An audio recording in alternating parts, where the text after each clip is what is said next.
ask a question, you just get up and walk off. Yeah, I'm out. 1. All right, brother. We're live, man. Hey, To the world. Awesome. So you're safe. So there is a 20-second delay, and I do have a hot button. So if you do anything super crazy, like if you piss yourself, Yeah. we can block that Edit little it out or keep it in there. Yeah.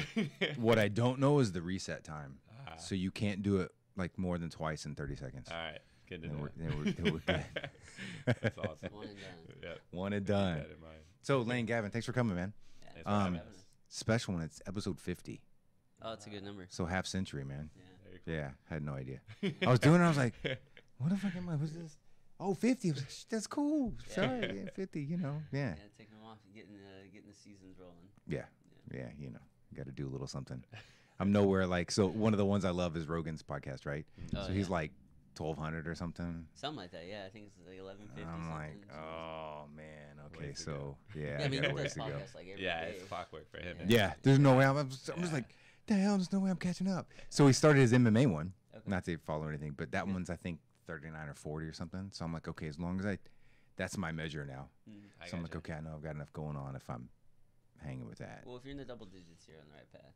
I guess, right? Absolutely. Yeah. And eventually triple digits. Shit. And Halfway then, there, man. hey, Yeah. and then it's a matter of like brain explosion and roll. You know what I'm saying? Yeah, So it we'll all get rolls it. out from there. Yeah. So I like this one. I've been looking forward to this. I didn't really harass. Like you were quick, man. Because like normally I have to harass people for a while. Mm. Because they're like, podcast. What? What does that mean? Like, I just like to talk. dude, I know. And then you're like, Yeah. bam. And then I thought I remembered because I was like, when we were doing real talk. Yeah, yeah. You came on- Oh, I do remember that. Yeah. That's right. And that's what did That was it. over there off of West Park. That was we did some test runs. Super long story short, my wife and I did a show called Real Talk. Okay. It was a web show. Okay. So like straight up web, no audio stuff. None of that. Podcast didn't really exist. So this was like 2009 to 13 or 10 to Yeah, 13. it It was had about been around 3 there. years. Rachel Sinek. Yeah. She's the one that connected us. That's right, yeah. Rachel and Tay. And she was helping us with, we'd promoted shows and then did the Yeah. web thing and all this kind of stuff. And we had built it up over the few years to having 25 to 30,000 live viewers. Holy shit. And it was every, I think, Tuesday night or Wednesday night or something. So we started kind of shifting into doing shows and stuff like this. So there was a strongman or powerlifting meet or something like that Yeah. going on at Metroflex Okay.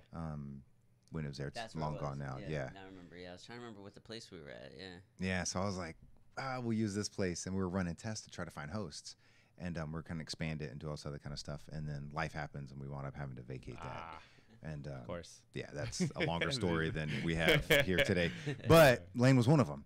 And so I had gotcha. remembered that. And I was like, oh, well, of course he's going to be fine. Yeah. So then I hit you and it was quick and easy and awesome. Yeah.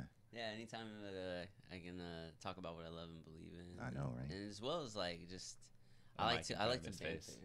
Yeah. Homeboy will talk. You're like, it's just like this. We might as well just get comfortable, Yeah. Jason, because we don't have to do anything now. yeah, it's going to be, that's what I like, right? Just kind of chill out, Have catch a at little it, bro. fan and be good with it. But, So let me tell you a story. yeah, hey, fishing stories, hiking stories. We got all of them, man. Yeah. You know what I'm saying? Yeah. But Facet 7. Yeah. So cool deal. First, I'm gonna give a quick thing. So first, you open Studio Fitness in the Heights. Right. Then Facet 7 a few years later kind of So started. Facet Seven's the ideology. Right. So it wasn't like it didn't exist. It just wasn't named and branded. Right. It got organized. Yeah. and that's where the name and the brand. And came then together. overlapping, developing that, started to open, and then opened Studio Edo, Correct. East Downtown, So we and got the East all, Downtown yeah, location. all this Houston. Everybody, it's all Yeah. Houston area. Yeah, because I get people listening in the UK and stuff. They're gonna start looking Oh, it yeah. up, and Like where we're at. unless they can swim, man. Yeah, we got a spot in the Heights, and then which is kind of like northwest side of Houston, west northwest, and then we just opened on the other side of downtown, East Downtown. Yeah.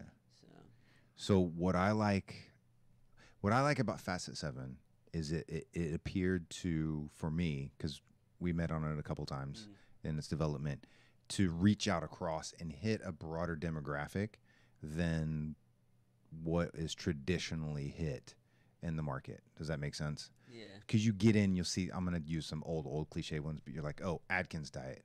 Okay, well, that's clearly for a niche people. It's clearly, it's going to do anything. And then even, I'll go and even the majority of CrossFit, that's a very specific type of person to hit CrossFit in a traditional sense. Right. I know CrossFit has expanded out and it's Right. becoming more of a strength and conditioning type thing as opposed to just traditional CrossFit. But Facet 7, one of the first things I picked on or picked up on was that it appeared to fit multiple demographics.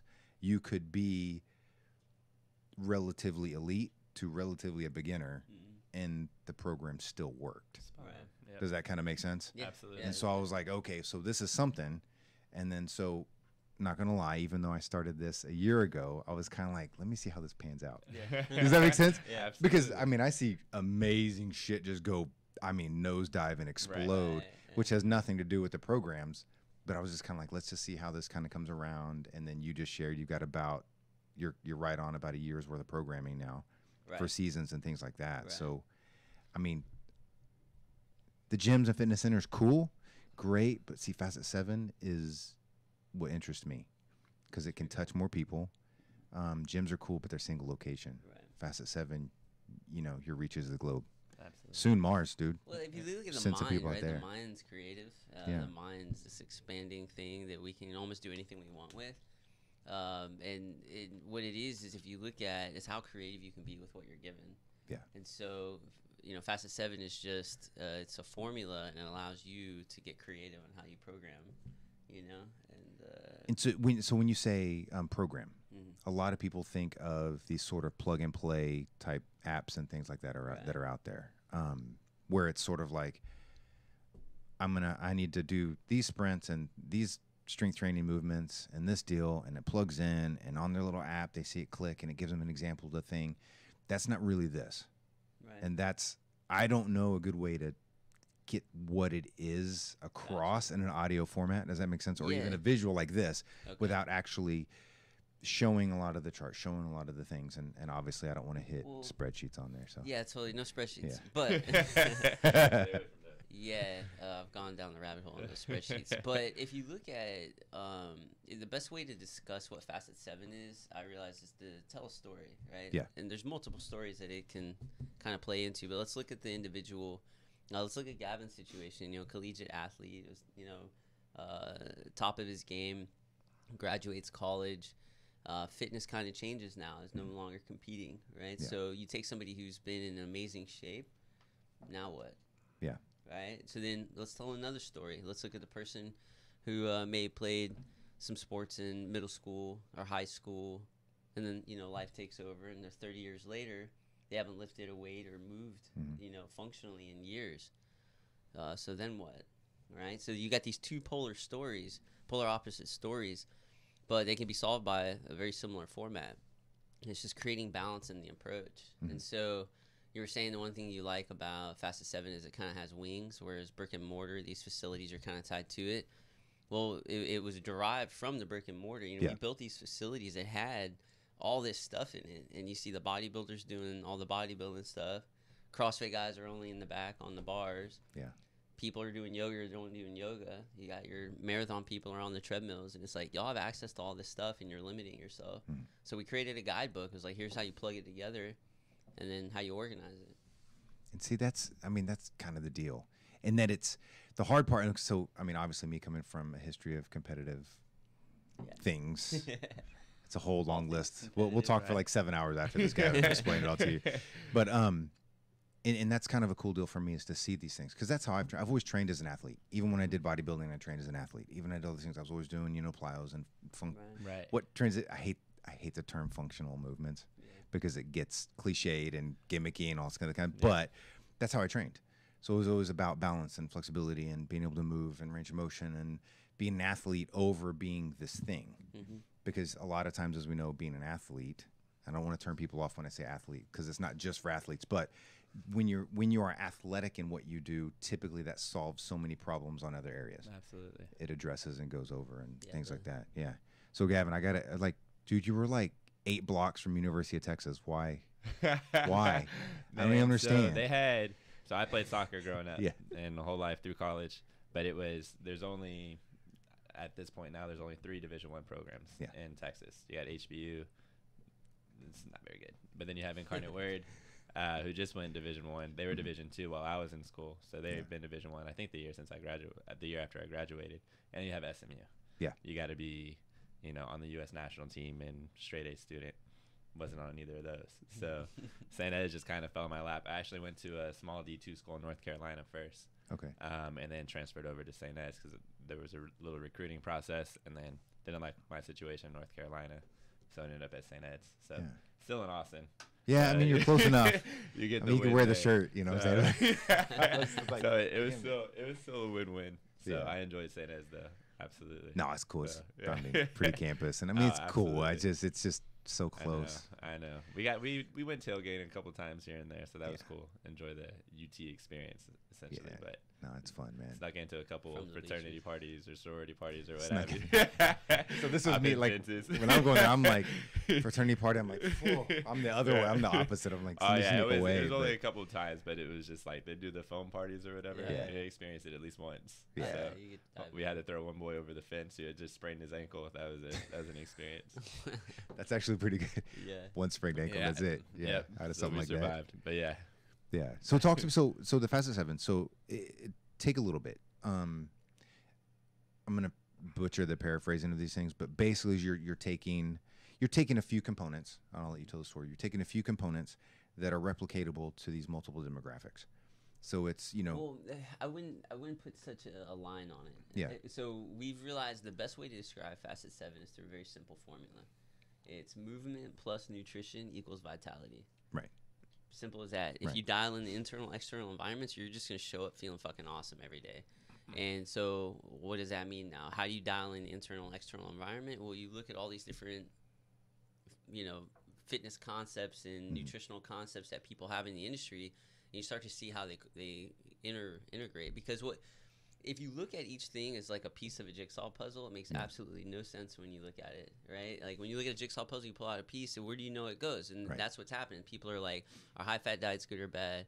Is CrossFit good or bad? Is yoga good or bad? And it's like all of it, everything is good. It has its place. You just got to put it in the right place, and you see the big picture. But if you put the piece in the wrong place, it's going to mess up the picture. Right. And see, that's one of the key points that I want to try to get across with this is that it's not good or bad, on or off, yes or no. Absolutely. And that's just so many times. And one of the messages I'm going to consistently, and I'll probably say this a bunch during this whole deal, is the Facet 7 is not a gimmick. It is not an ab roller. It is not, you know what I'm saying? Right. It's not the Bowflex gym. It's not all these kind of, I love that. It's not like, hey, we're going to give you, you got 2 months and you're going to have a six-pack. Right. That's not what the conversation's about. Which goes into the seasons.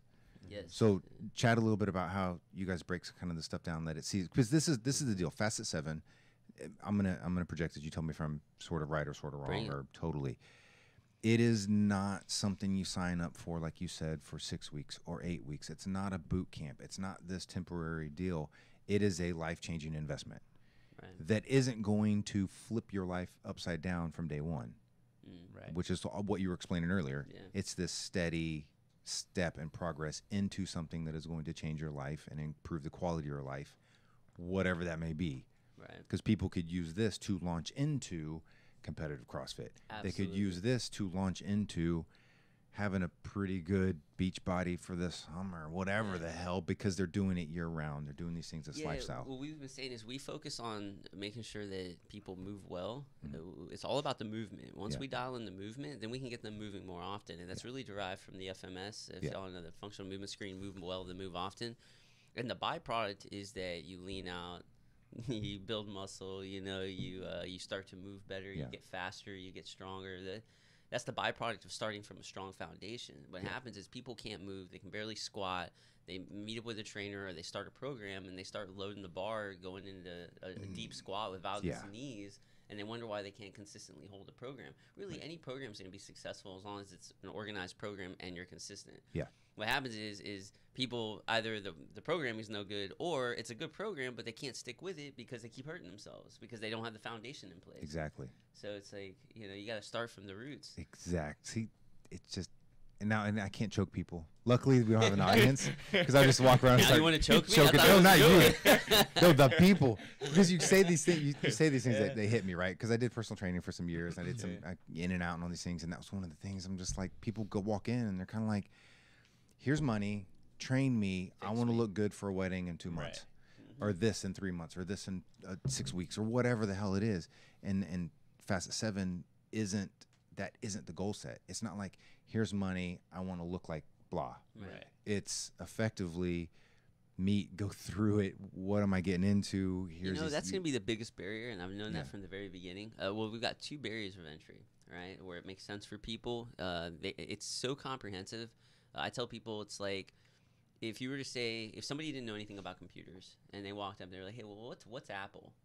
Yeah. I mean, it's going to take a while to explain. I mean, you can give them some kind of ideas, but it's this whole ecosystem that it creates this improved quality of life for anybody who dives into the ecosystem, right?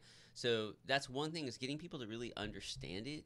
But the second part of it is getting people to recognize that it's a lifelong endeavor. It's not a you really get down to these, what is your quality of life, and how do you show up every single day, and are you going to get these quick gimmicky programs? And with people, unfortunately, that's what they're looking for, and we're saying, hey, we're not giving that to you. This isn't here's a fly-by-night, a quick trick, a quick fix. It's more like we're going to educate you and teach you about the body through the program, so that way you're going to have access to go and doing what you need to do, and you'll know, do you need to work on mobility? Do you need to work on strength or stability? Because you're learning about your body. Right. So getting people to understand how comprehensive it is, and then getting them to take initiative to learn, right? And so that we're finding that there's a wave of people that are saying, you know what, like they'll walk in the gym and they're like, listen, I'm not worried about losing weight. I'm not worried about, trying to get my 6-pack. I just want to feel good. I'm tired of hurting. Yeah. Oh, wow, we're the perfect person for you. Yeah. We're the perfect place for you.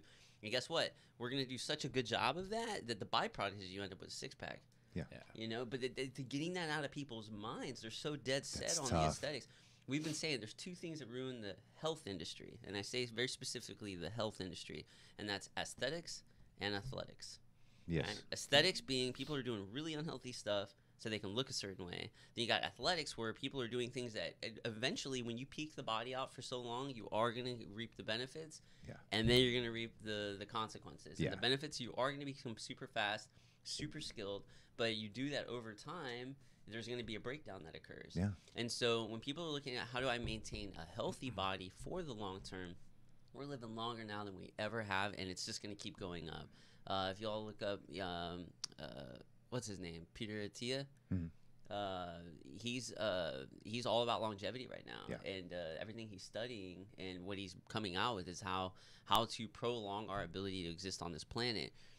And I've heard Kelly Starrett say that he thinks the joints should last 100, 120 years. Right? But many people are not living that long. Right. What if we get technology and nutrition and everything dialed into where we are? So how are our joints moving? We're getting there. Yeah, we're getting there. So what do you do with your joints? How do you condition your body today when you're in your 20s and your 30s and in your 40s that you're going to be able to function just as well, if not better, when you're in your 50s, in your 80s, in your 90s? And then let's break it past the century point. Yeah. All right, when we get over 100, there's every blue moon of an individual that's over 100 that's still moving. But most of them are tied to their chair. Yeah. And I don't want to be that person. I don't want to be in like a living cage. No, it is, and that's exactly. So I know, Gavin, you were going to jump in. I'm throwing you under the bus, man, because we started to go to you, and then we left. And he's like, maybe we shouldn't have put him closer to the door. That was a bad idea. No, I'd say I know one of the things that we were focused on as far as having an athletic background and coming in and seeing how Facet 7 has played a role in my life after athletics, so to speak. And for me, I was telling Layn, I think there's a lot of potential, particularly involved, for me being a soccer athlete. Yeah. For us, you got to be durable. You got to be able to run. Average soccer player, especially at collegiate level, you're averaging 6.5 miles a game, right? So you're constantly moving, right? But then you also have to have strength, to body people. Steps. Right. So, but it's constantly but the seasons, what have you, for me, I'm 6'3", scrawny dude. And it was, how do I put on weight? So for me, now we have the strength program. So if I had something that guided me for the Facet 7 strength phase, right? Do that for the 3 months, maybe during the off season. You know what I mean? And then prior to the upcoming season, I start to get in the endurance phase again. That way I start chipping away, get fit, ready for a preseason or what have you. But for me as well, now that being out of soccer and no longer having to compete at a high level, Facet 7 for me, it keeps me moving, and I feel great after. And so that was my biggest thing. So now when we're going out and coaching and working with all these different people, it's like they're so receptive to it, because it is just, you're gonna move well and you're gonna feel great after, and that's really all we want. That's the point, right? So it's not, especially when you're working with your everyday average people. They work 8 to 5 or what have you. They don't have the time to do the absolute fitness program. They're gonna fail. Yeah. It's setting them up for failure. So it's like, look, here's a regimen, here's a formula. Try it, stick to it, and it'll pay off. People are trying and they're sticking to it, and it's paying off. Yeah. So that's what gets exciting for us. So I have to ask one soccer question, Right. because you know a lot of the soccer haters are going to want to know this. Okay, before the season, do soccer players spend more time practicing on the field or in theater? It depends on the country. See the bad part of that is you knew exactly what I was saying when I had to say it. I was It like, depends on the country. Man. no, I'm kidding, man. Because it's like, I mean, some of those flops, I'm impressed. Well, dude. they say, I saw it during the World Cup. It was just this past summer. It was they were saying, I think it was in France, or no, I'm sorry, not France, Brazil, where it's like an art.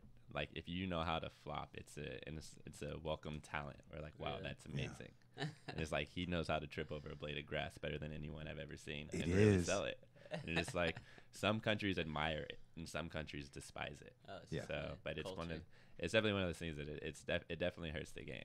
But It hurts it, but I mean, you know, it's an advantage. right, But right. I'll have to say this: we had to do like 20 seconds on soccer. Sorry, man. Bring it, yeah. So in the World Cup, and then I watch a lot of the Bundesliga and things of that Okay, nature yeah. as well. But the refs are paying less and less attention to the flops. Mhm.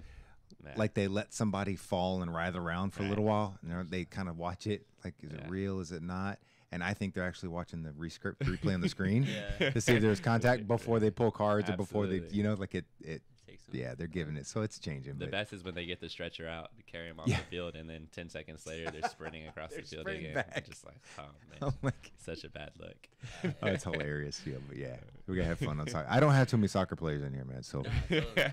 Well, I we just don't. love it because, I mean, this dude, he loves him some soccer. So anytime he gets a chance to preach about it, it's cool. I like to hear him talk about it, man. It's because it's all about strategy and stuff, and you know, we banter off each other, and I learn a lot from him about athletics and sports and how he sees the game. So yeah, there's advantages to it all. But it's funny hearing what you're saying. But I was thinking it's like that's in every sport. oh, it is. You Yeah, know? no, There's it always is. people folding Yeah. just for the drama of it. You know. Well, They now- just they're just prettier in right, soccer. yeah. Well, now in the NBA, you get fined if you flop. Yeah. You're Are you fine. serious? Yeah. They'll you do it get a after- fine for it. now. Yeah, they I review did it. not know that. But in the World Cup they had the replays for the first time, and Yeah. that worked out great because Okay. then they say, oh, was it a foul or did the dude flop? Yeah. And so Yeah. they go to the booth. It takes away a little bit from the game as far as flow, but Right. they're fixing it, you know. So it's we'll see what happens. But Yeah, it'll Yeah, I'm be. curious in the next 10 years calls. Yeah, I know. can- Yeah. It's just like, Super so World tell me, Cup. so what's the kind of like with the Facet Seven? Assuming you get people past the aesthetic part of it, Yeah. Right. which I would say is number one, the Yep. number one obstacle of the entire friggin' thing. What's I'm trying to find the best way to say this. A lot of people have trouble sticking to things. Okay, and sometimes it's what you were saying. Sometimes it's time and schedule and things of that nature. How flexible can the program be? How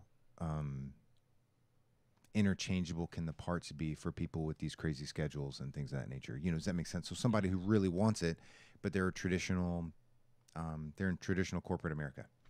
Okay, so they usually get off at 5, which usually means 5:30, which sometimes means 8, so it's hard for them to commit to things. Sure. So is it class based? Is it individual based? Is it both based? Does that make sense? Like you give people a little more of the substance behind how they can stick to it, modify it, It is everything. which goes through the like you know how much space data takes, like nothing, right?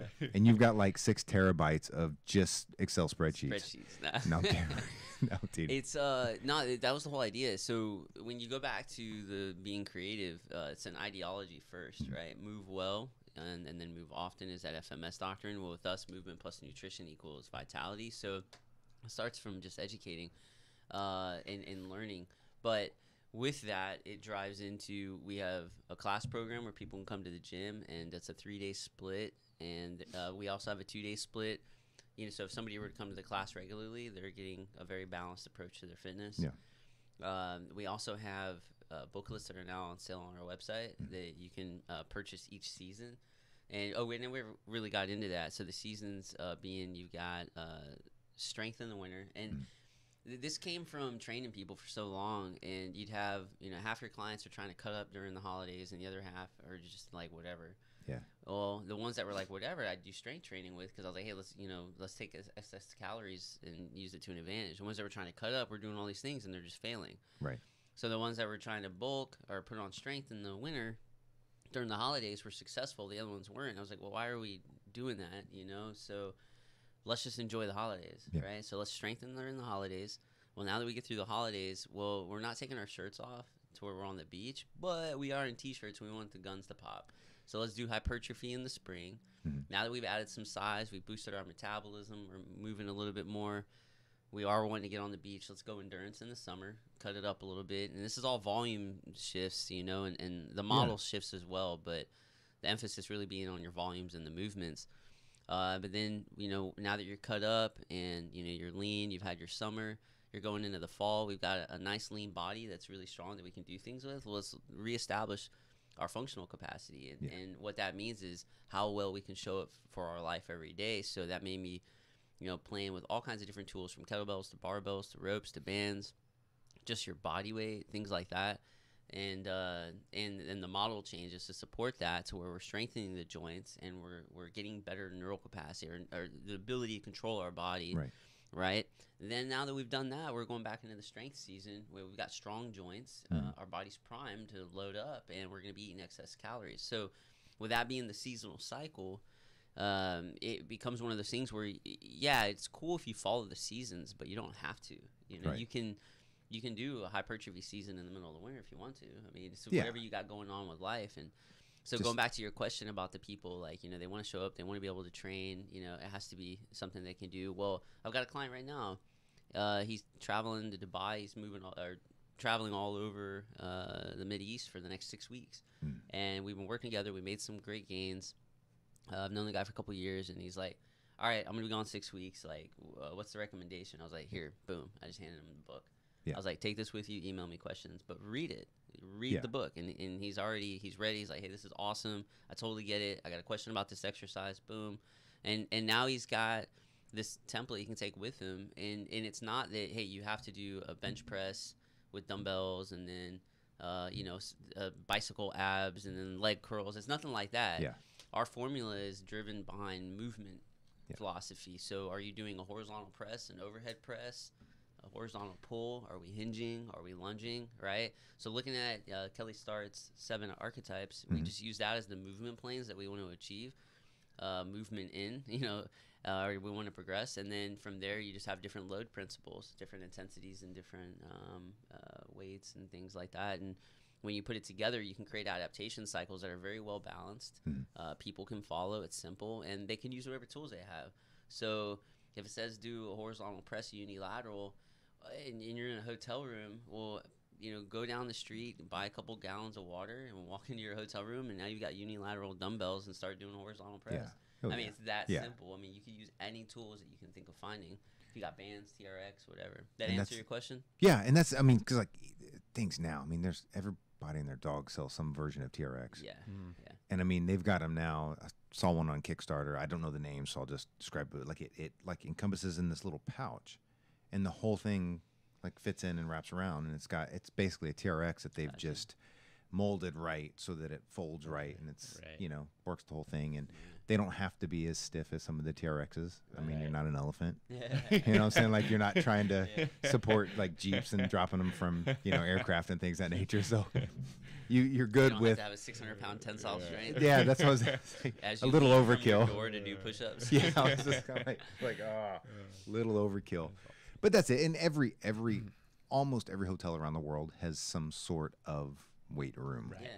Fitness facility, things of that nature. They've all got, they may be crappy, but you don't need pretty weights to make them work. And well, I'm going to the extreme. Todd, he was like, I'm going to be in Tokyo for a little while. I've got a room that's like 4x8. And he's like, what do I do? I was like, all right, here's, we'll figure it out. Spider climbs, baby. Dips off the side of the bed, But yeah, it's just wherever you can make work. I mean, Gavin's had a great experience working with a lot of the corporate environment. We have a Facet 7 remote wellness, and so we go into different corporations that have huge teams of employees and saying, hey, your people are getting stuck in traffic, they're not getting fit. And we all know that as an employer, you invest in the health of your employees, and it goes to the bottom line. Yeah. So it's not like an argument anymore. It's just like that is the way it is. So how do you choose to invest in your employees' health? And so we've got these companies that are hiring us to come out, try to get there right around 5 o'clock when their employees are getting off, instead of sitting in a traffic hour for an hour and a half to get home and then just cook dinner and sit on their ass. Now, instead of sitting in traffic, we put together a workout, bring a couple tools out there. They start having fun. They're flying around, throwing the weights, 45-minute, 1 hour workout. We do some stretching. And then they go home feeling refreshed. They can eat a healthy dinner, and they got that out of their way. Well, and they're more motivated to eat a healthier. Right. Yeah. Like people who exercise, stupid facts. Yeah. But people who exercise, following exercise, they are more likely to make healthier choices with food. I think it's discipline. It's the psychological discipline. Right. It is. It's when people start following those patterns of doing the right thing, they just keep it up. Right. Yeah. And then the other part too that I really enjoy as far as going in the corporate environment is you're working with your team, right? Yeah. So you're boosting that morale and camaraderie in-house, right? Yeah. So how does that transition in the workplace? So now, someone who works on the 4th floor at some building gets to know the person on the 5th floor. I'm like, oh, you're the person I'm emailing and things like that. So it's like now they put a face to the name, they're working together, and now how does that transition in the workplace? You know what I mean? Almost always in a positive manner. Absolutely. Yeah. So, and that was for me, I mean, having been in team athletics my whole life, it's like that could have an extreme impact in the work environment as well. Oh, yeah. So we're getting these people moving, they're feeling good, they're feeling better, and now we're helping that camaraderie and whatnot within the team as well. So Yeah. So I want to interject one quick thing, and then I want you to expand more on we'll call it corporate remote programming. Well, you'll tell me that. All right. The traffic thing. Okay, so many people are like, oh, well, I don't want to do this at work, blah, blah, blah. I got to get on the road. I got to get home as soon as possible. The traffic, da, da, da. The reality of big city living, Right. okay, we're in Houston. It's not a small town. If you leave at 5 and you get home at 6:30, or you work out an hour at work and you get home at 6:40, you've lost 10 minutes. Right. But you've got an hour or 45 minutes worth of training in. You saved and yourself so 30 minutes road rage anxiety. you don't it's like I'm just kind of like, this is one of those things like I just can't wrap my head around why corporations don't deal with this more, companies and corporations, because on especially downtown, man. I mean, come on. Sometimes it takes 30 minutes to get out of downtown, much less before you get on the freeways and things of this nature. So it's just like, why not? Yeah. Listen, people's psychology is crazy. We've seen people who literally they'll lap around our parking lot in their car to find a close parking space to walk inside to get on the treadmill. Right. And I'm like, why just park far away and walk and add a couple steps to your cardio? Right. It's not that big a deal. Yeah. But it's like, oh wait, I think I see the lights. Come on, somebody's coming. I'm gonna wait right here in the middle of the parking lot and wait for somebody to come out to the car because that spot 20 feet away is too far. Well, that ideology kind of falls in line too with finding that absolute exercising program that's going to give you that quick fix in a month. I'm going to keep driving around until I can find the nearest parking lot to walk inside of a gym to go work out. Yeah. Crazy. Well Come on. Crazy. I'm that jerk that parks like in Canada when I go to the gym. Like, and it's whatever.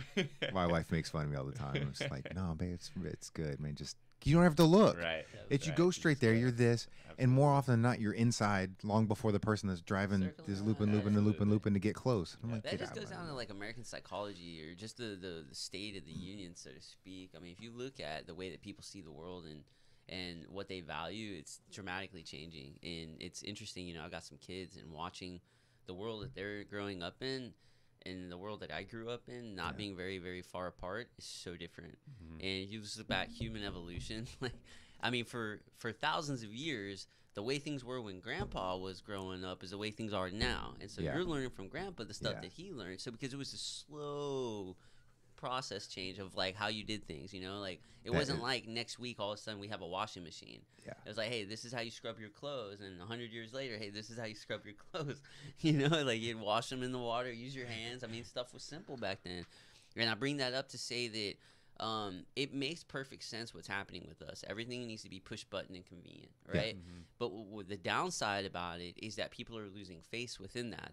Everything becomes push button and convenient. So it becomes almost the addiction. It's like, oh, it needs to be convenient, or I'm not gonna spend my time on it, Right. or I'm not gonna give it any attention. And I mean, I grew up ADD. You know, they were giving me Ritalin, Adderall, all that crap. Everybody's got ADD now. I mean, anyone you talk to, from the phone to the watch, to what's going on around. I mean, it's just constant distractions. And so, I think that. So think of it like this: since you had ADD before all of these things, you're ahead of the evolutionary curve. And I'm telling you, I'm trying to get people to follow along. I'm just saying, people are spending billions of dollars a year to be like you. It's amazing. I'm just, and y'all, y'all are getting to hear me on the mic right now. Dang, see, no, I'm kidding. But the point is this: I think this Facet 7 is the easy access, convenient push button.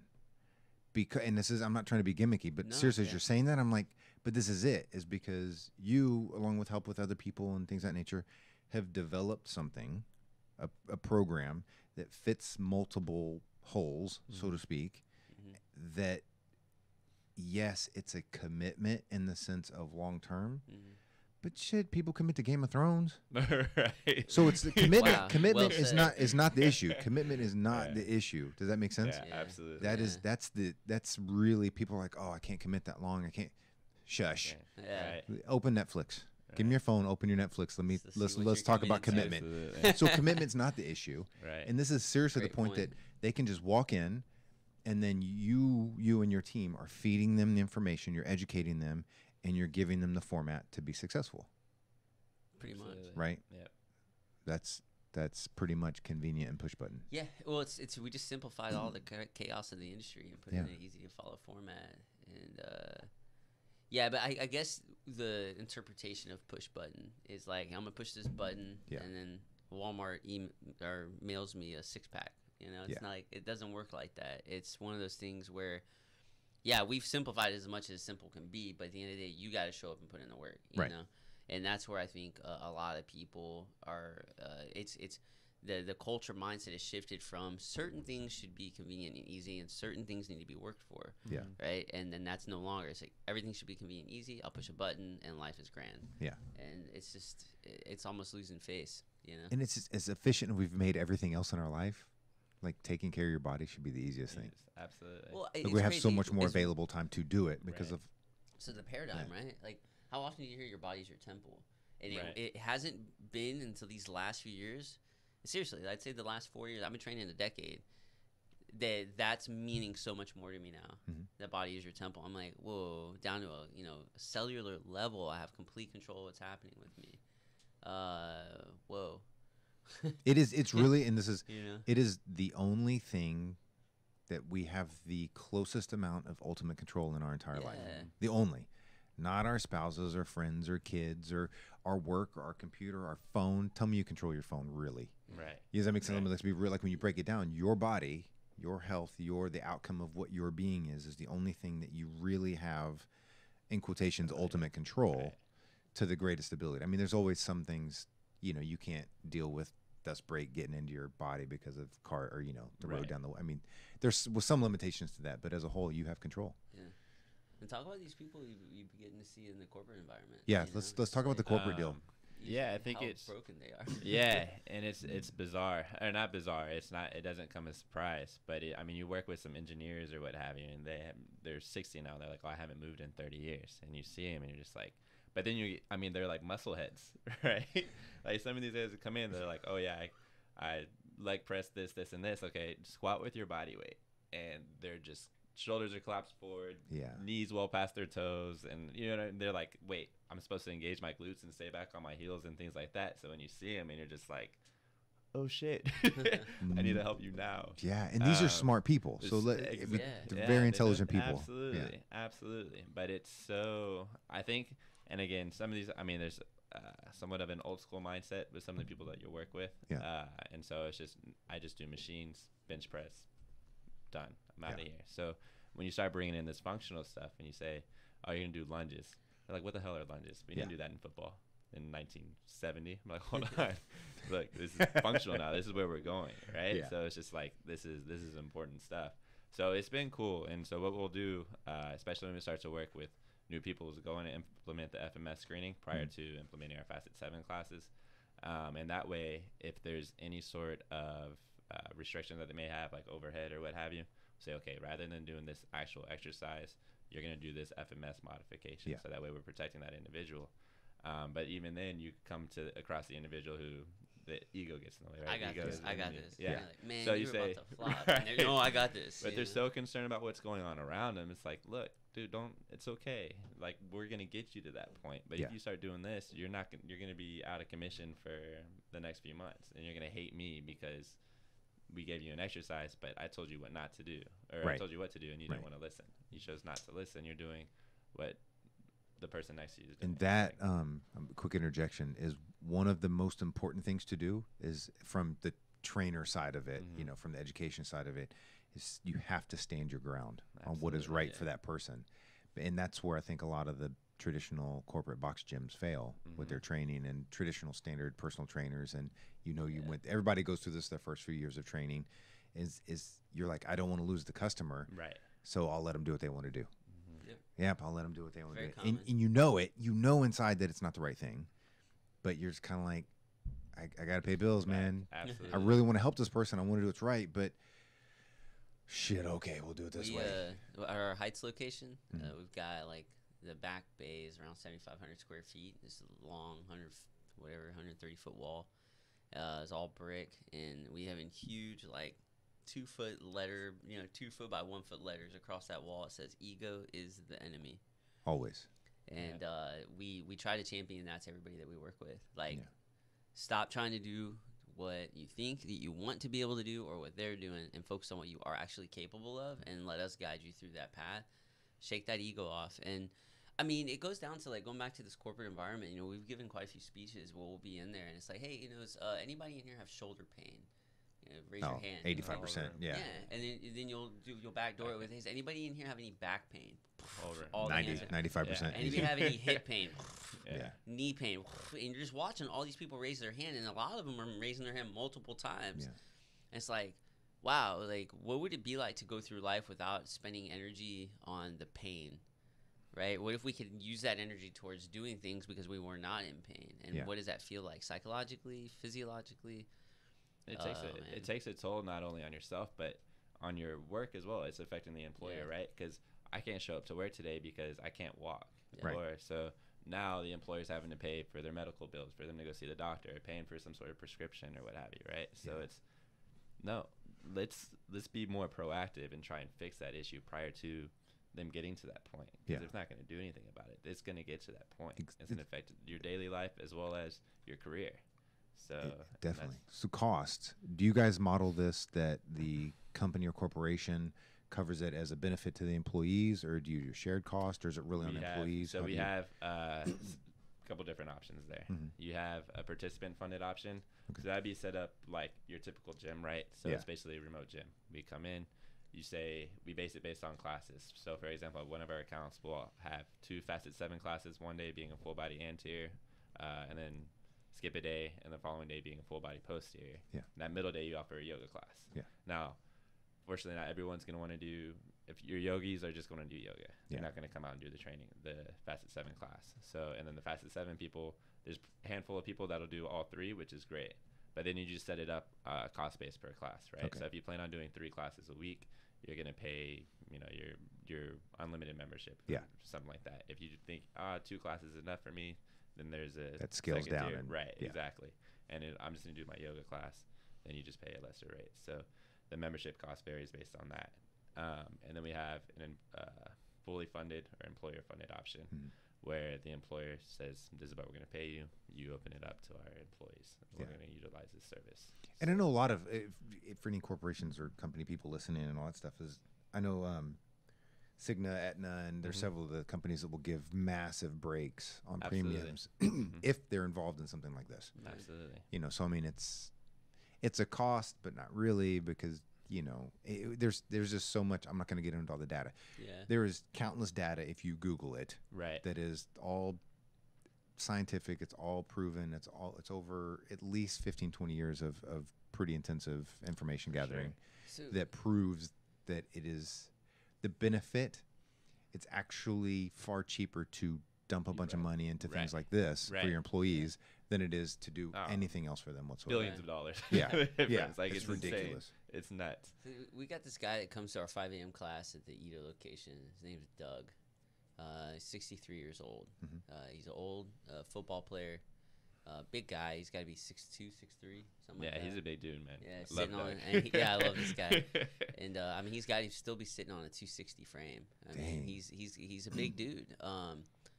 We opened up. He owns a manufacturing plant literally right next door to our new location. Okay. So when we moved in, he was like, "Well, I have no excuse now."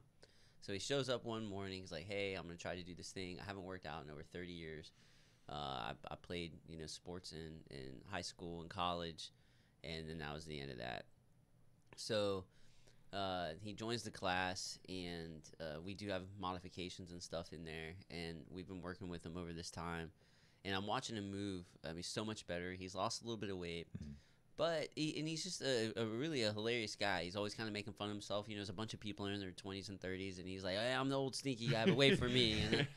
And it's like, bro, you're such an inspiration. Well, one day after class, was about 2-3 weeks ago, he calls me aside. He's like, "Hey, let me holler at you for a second." And he said, "Listen, I before I met you, I was having some serious issues with my health. It's, diabetes and neuropathy and a few other things that he was dealing with. And I can't remember the exact medication. He was on statins and stuff, and I can't remember the exact medication his doctor was asking him to take to help with his diabetes." He never told me this, by the way, until this morning. He's like, "But, a couple months ago, right when I started the class, I quit taking it. And I wanted to see what would happen. And I went in, and I didn't tell my doctor I'd stopped taking it. And he was like, 'Hey, aren't you happy that medicine's the right one? Because everything looks amazing.'" And he told his doctor, he was like, "Well, actually," and he started doing, based on what we've been talking about, he's been doing a ketogenic diet. Yeah. He's doing all the right stuff right now. He's really listening to what we're telling him. And he said he got into straight up, like almost an altercation, like an argument with his doctor, saying that he has to take the medication. And he's like, "But I haven't taken it in 2 months, and everything you're telling me is trending in the positive. You're assigning it to something I'm not even taking, and now you're upset I'm not taking it. You're telling me I have to take it." So he's in this torn place. It's like, well, what's the right thing? And I mean, that just goes to educating people. Y'all see these videos on, Netflix and things like that, and there's just so much substance out there that can teach people about how important this stuff is. But it's real cases like this, when you see it right in front of you, people like him are moving better, feeling better by doing simple things like exercising and eating clean. Yeah. It's just it's a no-brainer. Soapbox for just a quick second. Yeah, bring it. Son of a I saw you bitch. look at your watch. You must be like timing No, yourself it's just up. no. He's Okay, like, so I'm I'll about do to this go first. off, so I'm gonna- Yeah, I was like, mother. So I have to look at once in a while because I noticed on one of the podcasts a while back, I'm looking for clips and other kind of crap. Yeah. And so people will message me because the icons will show up, emojis will show up okay. the size of the screen. So I'm getting all this and this and all this kind of shit. So I'm like, That's anytime it goes, awesome. "Zzz," I gotta kind of check, like, fuck it, what are you doing? That's Yeah, great. because you can read it on the. I always forget okay. HD. I and got you. Yeah. I don't want somebody to something comes across and I get a community strike. Yeah. Son of a I got you. fucking that's Politics. a mother, dude. Yeah, so I was just like, somebody Absolutely. would be like MAGA and then crap, community strike. I'm done, But anyway, my soapbox. Medicine is an amazing thing that has its place, and there's a bunch of stigma that's attached to it and all this kind of bullshit. This is the deal. Medicine is designed to cure a real problem. Yeah. Not some bullshit problem because you like drinking Diet Coke and eating ho-hos and French fries at lunch. Right. That's not a medicinal problem. Right. That's a psychological problem. I think too, You know, unfortunately, like it's it's- become the industry's become. Sorry, I mean to cut Yeah, you off, no, but yeah. It's become something where, like, my grandfather is a successful pediatrician, right? And now he's starting to have these health issues, but he refuses to go see a doctor. Yeah. Because he's just like, it's bullshit. At the Yeah. end of the day, they're gonna put him on something that's completely unnecessary, and he's he's a pediatrician, like very successful one, and he won't go see a doctor. Right. Like, But that's the that says a exact lot. point, Exactly. Yeah, and I don't It's want to I don't want to buy and say, okay, well, conspiracy this, Right. conspiracy that. Do doctors get kickbacks on prescriptions? Yeah, because they got to make ends meet. Right. Like, shit, let's be real. They Right. really want to be a doctor. They really want to help people. They want to make money too, right? Right. Everybody does. But it's like, I don't even want to go to the point of saying conspiracy this and there's buyouts with FDA and all. Yes, all that should exist. But I'm just saying, medicine, metformin. That's what Doug's taking. Yeah, that's the most common. Yeah. For diabetes, it is a great medicine if you actually have the problem. Right. Yeah. But unfortunately, it's some bullshit like almost half of our population in the U.S. is either diabetic or pre-diabetic. Yeah. And it's somewhere between 45 and 52% of our entire population. I think now it's getting earlier and earlier as well, Yeah. as far as the ages go. And it is. I mean, it's like, kids are getting diagnosed with Right. this stuff, under 10. Right. Well, they're Just starting get to outta also here. realize how much the manufactured foods are causing this Right. stuff. Yeah. I mean, even just people are eating white bread, Yeah. the insulin response. I mean, it's just unbelievable. But they don't get it. People don't understand. They don't understand that you should just eat natural foods. Just if it's got more than a couple ingredients, or it's manufactured in a plant, or it's a white powder, like it's not natural. Probably not a good idea. Just eat normal Yeah. foods, and it tastes so good. My kid Yeah. loves. I mean, she eats sweets all the time with her friends. Everything. She comes to the house. I'll grill up some veggies and some butter, some steak or some bacon, and she gobbles it down. It tastes amazing. She loves it. Like, she thinks it's a treat, And it's like, you just got to cook it right. It Yeah. tastes great. Yeah, and it's Hit it people, with the salt. well, people freak out on fat. Got that They pink freak out, Himalayan salt from Yeah. Costco. What? They got that black lava salt. Come Oh, on. it's out there now. I heard of it. Shoot, we got the one. Usually we get the coarse, so you just grind it, right? Yeah. Yeah. And so we got the one that was already ground. Oh, crap. It's a big old thing. Shh, I get in trouble. But she did that with the pink Himalayan That's salt. awesome. Yeah. I love it. But it's that, people with nutrition, and I'm going to ask you about nutrition in Facet Yeah, 7 in a bring second, it. but the whole thing is people freak out on all these deals, and it's really as simple as this. Cut out refined carbohydrates. Yeah. If you just do that, that's it. Yeah. Just do that. You're probably going to be a hell of a lot healthier. Absolutely. And it's just this the simple. micrograde inflammation that some of these foods cause. That's why I was a big fan of the Whole30. I mean, I'm one of those. I'm gonna do something. I'm gonna do 110%. Yeah. And so right around the time I was training to do, I've done triathlons and a few other sports, and where endurance is the thing. So around this time, I was like your average triathlete. Is every 20 minutes pop a goo. Every hour and a half, 2 hours, get some Cliff Bar in. And I'm just just crashing throughout the ride. It's time for a goo. I didn't even need a stopwatch. I can just stop. I'm crashing, goo it up. Yeah. Well, I talked to my coach at the time, and he said, there's this new product called Generation UCAN, and what it does is it's basically like a starchy carbohydrate, so you don't experience those insulin fluctuations and or sugar spikes. And I don't know why when he had mentioned that to me, I was like. I mean, I knew enough about nutrition and the metabolic processes. I was like, oh, yeah, wait, why did I think about that? Yeah. Like, let me just get into fat oxidation as my metabolic energy source and just ride with that. So I didn't ever go buy the product. Instead, I just made I went and got Ezekiel bread, and I put almond butter on it, and I hit it with some cinnamon, so it like really helped with this insulin. And I cut, one sandwich into 6 squares. And I put that in a Ziploc bag, and I took it with me, and my life changed after that. Yeah. And this dude, oh man, Gavin. I learned. So basically, I started studying ketogenic diets and the benefit, and then I realized how much I felt. How great I felt. Well, right around this time, I was like, all right. My wife, she was talking about doing a Whole30 deal. Where you take everything out, or whatever. And I was like, yeah, let's do it. So I did Whole30 ketogenic at the exact same time. So it became very limited. I felt like I wasn't walking. I was just floating around. I had so much energy. Yeah. My body felt great. Mental clarity, through the roof. Memory, everything went. All markers about my existence and perception of reality went through the roof as far as how great I felt. Yeah. So I became a huge believer. I started doing that for quite a few years, and then it was funny because I met Gavin throughout this whole process, and I was at the point I'd signed up to do a Bandera, Texas 50K, and this is a trail run, and he was like, "Yeah, man, I'll do it with you." I was like, "All right, cool." And I had this dude eating almond butter sandwiches left and right. But it's interesting how people are they have such a misunderstanding about what the body really needs to perform and function. Yeah. And I don't even know. Well, that they was my get in. point. No, but like the goo and stuff. I mean, it's marketing. Yeah. And you see a bunch of people do it, and it's not that you see whatever the top. I just had a revelation. The top, yeah.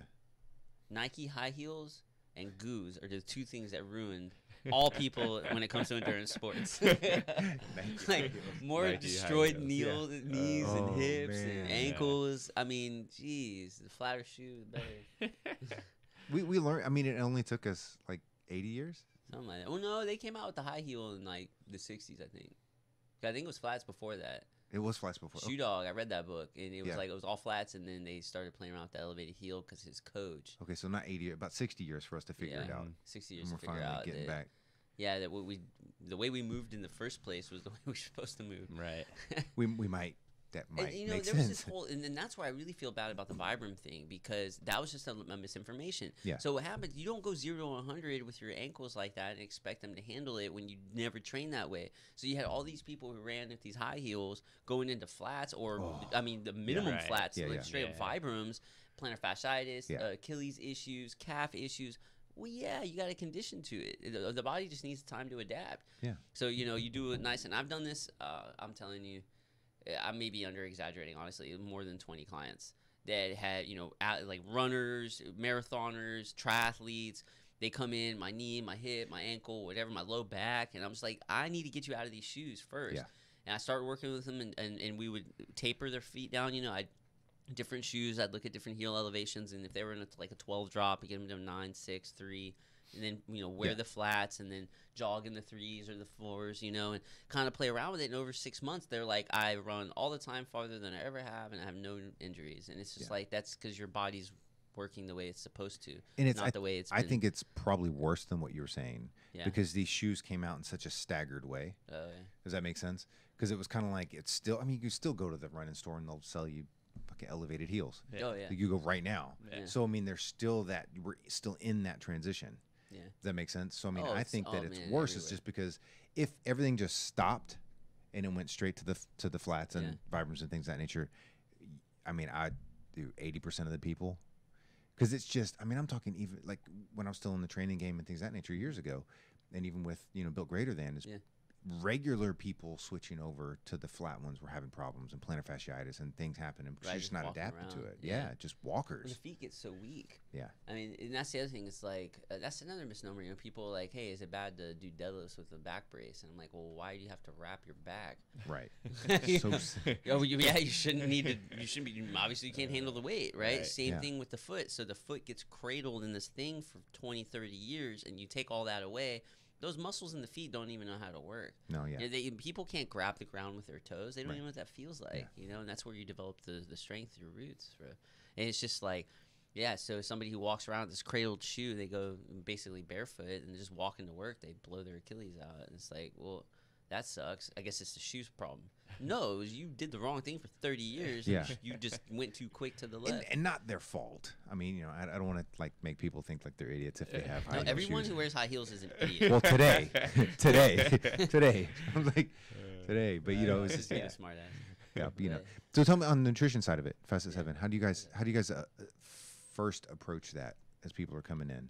Because I know it's a big on Yeah. education and things of that nature, but is it? Do you push one methodology over another? Does that make sense? Yeah, totally. I kind of follow the formula: movement plus nutrition equals vitality. Yeah. And I feel like, and it really highlights on what you said a minute ago, is that if people work out after work, they're more inclined to eat a healthy dinner. Yeah. One of the hardest things to change is people's intake, their nutrition. Either they're blind, they don't get it, or they have addictions. And so what I have found is it's easier to get somebody to move.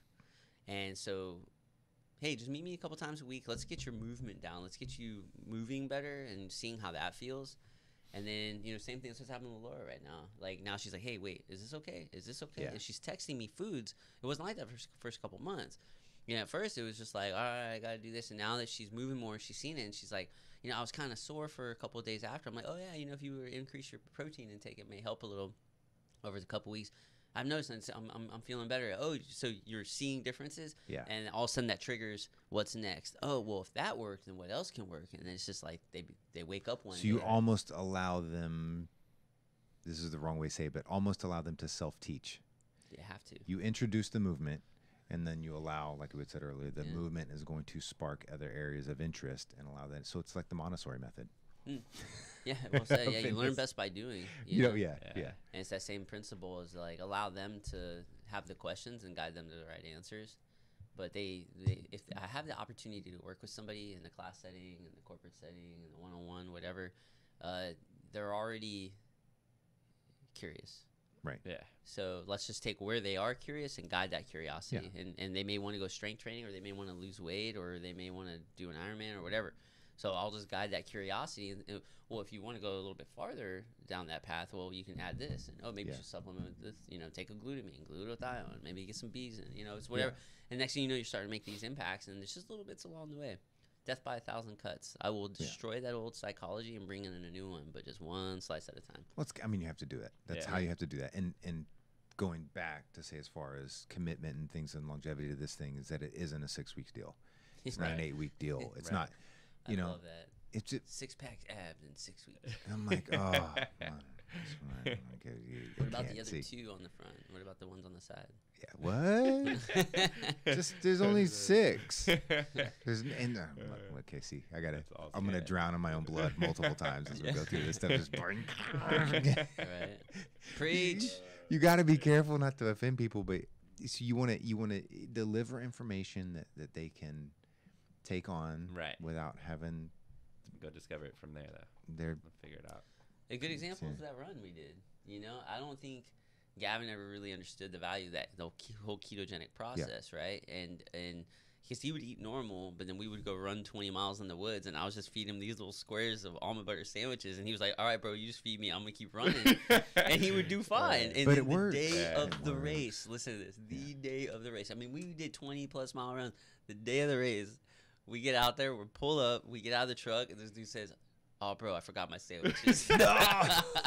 And man, we stayed up the night before, made all these sandwiches. We had our bags. I blame him for it because he's always brought the sandwiches. I'm like, you didn't bring him to the game day, bro, man. This is you. You're coach. I was following your lead, and you forgot my sandwiches. Listen, I love this dude, but I was like, oh, he's a collegiate soccer player. He's on his own. He's got this. And literally, the game started. I mean, the race started, and I was like, see ya. I took off. Man, but this dude came in right behind me, but he told me, he was like, yeah, right around mile 10. It was just, because he was eating the carbs and everything else they had at the stations. I missed because they had, every 4 or 5 miles, they have tents. Yeah. So I was like, I got through the first 2 tents. So about the 10-mile marker, I'm like, oh, yeah, I'm feeling good. So I didn't stop to get any more water. So I ran out of water because I was like, I'm just going to keep hustling. So I didn't get any water. Ego, right? Didn't get any more water. And then, so I'm going to make it to the next tent, no problem. About mile 13, 14, just everything just seized up. And I was like, son of a bitch. I should have got some water. But then next tent, it was like Skittles. It was how it was just like throwing everything in. I was like, give it all to me. Because, I mean, in college, they give you carbs. You need carbs. It's just, you go to Olive Garden. We eat at damn Olive Garden every fucking night before a game. That's all we have is Olive Garden. Carbs weren't working. But it would do like this was like the endless bowls of pasta or whatever, and I'd eat like 6 or 7 bowls. But I mean, I'd show up the next day and be fine. You know what I mean? But it was just, but I had the whole night or what have you. So for me, it was like, oh, I do perfectly fine on carbs. And then it was after that disaster, I was like, all right, you're on to something. Like you thought you did fine on carbs. I know, right? I was just like, oh man. So I got my ass kicked that day. And that's what the keto. So I mean, I do a modified keto, not straight keto, because likewise. I mean, I'll eat a couple berries and I use honey in my coffee. Yeah, that's. I mean, because I do the. Still, I'll plug it. I guess whatever. So I do a shake every morning. That's all the little greens and all that kind of stuff, probiotics with some kimchi and with blueberries and all that kind of stuff, which is great. So keto blueberries are like it's like a big no, whatever. But I mean, you can have like 2. Yeah. I'm like, listen, I did straight up deep ketogenic diet for 2.5 years, and when these dudes saw me like 2 weeks ago, I was like, all right, I'm gonna bounce out. I could tell metabolically I just wanted to spice it up. I ate a hamburger and I had them all, like, it was at the gym. I like got this huge like 1-pound burger. I was like, if you get wet, might as well go swimming. Will, Gavin, everybody's like, oh, he's eating bread, like freaking out, and it was white bread too. I said fuck it. When you do it and you trickle that in, it doesn't affect you. Nah. You're fine. I mean, you might feel a little bit like in the next hour or two, or whatever, but it doesn't destroy you. Like homeboy was in a deep sweat after as well, man. Dude, I literally broke out into a sweat. I was just dripping. That was just sweats of happiness and joy. Yeah, right. Exactly. Metabolism was like, whoa, what did you just do, man? But that's kind of the whole thing, so I'm, modified keto and all that kind of stuff. But mostly my modified really comes from, I just have a higher protein, higher protein content than what keto calls for. Yeah. Because you do that 4-to-1, I can't. Yeah. That's Actually, really, I lost a lot of really muscle hard. mass over that period. Yeah. I'm down about 10, 12 pounds of muscle Oh, damn. in that 2.5 year period. Yeah. Now, training is involved with that. Like I did, the type of training I did caused that as well. I did an Ironman in that time frame. I mean, you're going to lose weight, but that's part of the reason why I've changed it now, so I can put on some more muscle. So I'm playing around with it, getting the proteins up. Yeah, and that's the hard part. Is you could call Atkins, modified keto, all these things. The point of them is that you're training your body to utilize fat as energy. Super basic, as opposed to carbohydrates as energy. And the hard part with that on a client base, from my perspective, and the very few people that I kind of deal with now, is getting them to understand and believe that. Not that they have to go carb up. I'm like, that's the dumbest fucking thing ever in my life I've heard of. Carb up. I'm like, and I always do this with people. I was like, when do you ever, we'll take fitness and bodybuilding. Yeah. When do you ever feel the fullest? Oh, and they're like, oh, well, I had a 32-ounce porterhouse the other night with a salad. I blew up, I was like raw and vascular and this. And they're like, oh, where were your carbs? Right. They're like, yeah. Oh. Oh, maybe I don't need to carb up. Dumbass. You know what I'm saying? It's like you've got to trick people into their own things that are real and truthful and honest and all that type of stuff. So it's just, So do you work, is a form of keto kind of the nutritional foundation of it? So I like how you asked that, a form of keto. I think everybody's metabolism and their approach to fitness is going to be as different as their fingerprint. Yeah. So it's more about when it comes to the nutritional side of Facet 7, we don't just want to throw the dart, hope it hits the bullseye. So what we actually do is we recommend, and we've done ourselves, is we do blood panels. Yeah. First, which this actually helped me. Have you ever met anybody that was allergic to chicken? The feathers, yes. No. The meat? The fucking meat. No. Chicken. I'm going to say no. I was eating chicken every single day, and I did a blood panel, and it can change over time, depending on what's going on. But the blood panel I did, it's a food sensitivity panel, so it tests your blood against 127 different food kind of compositions or whatever, and based on how your blood reacts, it can tell if you're metabolizing or if you're absorbing these nutrients well, or if they're causing inflammation. Yeah. And some of these things can cause micrograde inflammation. Vanilla extract is something I was highly allergic to. Crab. Stay away from those And you're things. like, huh? Yeah, I was putting vanilla extract in my yogurt. I would do Greek yogurt with some vanilla extract and some nuts because I was on keto. I was I wanted to have the flavor, and vanilla extract and no sugar, really. So, you think about it. I'm putting something in that causes inflammation immediately. Yeah. So we start off with that. We do this food sensitivities panel. Then we also do a blood panel to see if you're deficient anywhere. Are you looking at, what you need to get in? Are you low on D3? Things like that. And then we just go back to the most basic foods that you can eat. Yeah. If you can read the ingredients and pronounce the words, you're already going in the right direction. Yeah. And so there are certain things like sodium phosphate that can be, is it healthy or is it not? Whatever. There's certain things that, we bang our head against the wall and say, is it really something that's that particular that we should keep in or out of the diet? But when it comes down to just eating natural, healthy foods, if it comes down to carbohydrates, if individual, Justin's a really good example. Justin, he basically runs the company. And he, every time I've asked him to try this keto diet, he's ravenous. He's like, dude, I will eat a bowl of nuts and I'm starving. For whatever reason, fats don't make him feel full. He gets him some brown rice in and he's just right as rain. So it's all right, bro, so you do better with carbs. Right. So we just need to monitor the carbs you're getting, and don't get white bread carbs. Get brown rice or some starchy carbs, starchy veggies. Get some potato, sweet potato in. Use that as your carbohydrate fuel source, and really just guiding people to understand the calories in, calories out is the best way to look at it. And if you've got more going in than you do going out, you're going to gain weight. Yeah.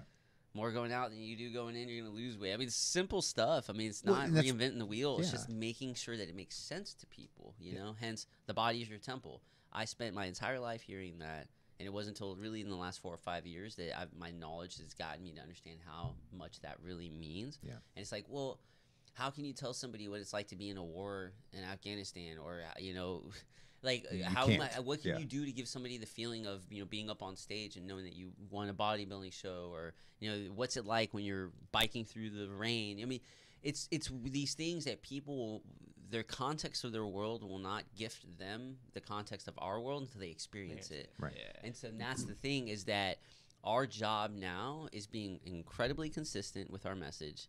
And making sure that we deliver upon that message. That if somebody is willing to invest in learning from, you know, the Facet 7, or learning from our team or our facility, however it is, what the message that we're trying to convey shows up for them.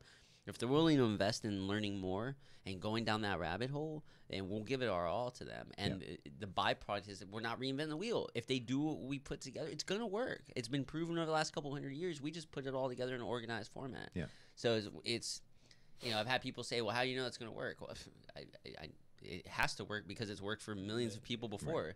So, you know, if you train in these volume ranges at this intensity, you're going to gain muscle. If you gain in these volume ranges at this intensity, you're going to get stronger. It's just, it is what it is, you know? That's one that the laws of physics are where they are.